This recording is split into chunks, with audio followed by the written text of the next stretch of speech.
या डायग्राम मध्ये तुम्हाला काय विचारलेलं आहे, दिलेल्या आकृतीत चौकोनाची एकूण संख्या किती. मग आता चौकोनाची संख्या किती असं विचारलंय, बरोबर.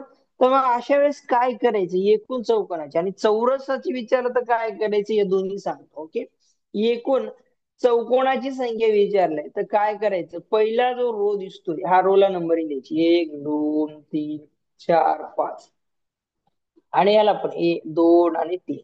मग काय करायचं, यांची ऍडिशन करायची, या रोची ऍडिशन, कॉलमची ऍडिशन करायची आणि या रोची ऍडिशन करायची. ओके, या रोची ऍडिशन करायची. ओके, ऍडिशन करूया. याची ऍडिशन जर केला तर बघा, 1 2 3 3 3 6 6 4 10 10 5 15. 15. ओके, 10 5 15, हे झाले 15. ओके, आणि बघा 20. 2 3 3 6. ओके, 6. ओके, हे झालं. मग या दोघाची काय करायची, ऍडिशन करायची, या दोघांचं मल्टिप्लिकेशन करायचं. ओके, यांचे ऍडिशन केल्यानंतर यांचं मल्टिप्लिकेशन करायचं. 15 सखे किती रे, 15 सखे किती, 15 सखे काय आहे तर 90.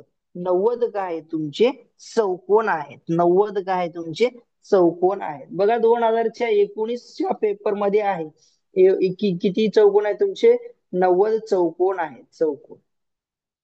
ठीक आहे, तर हे तुमच्या 2000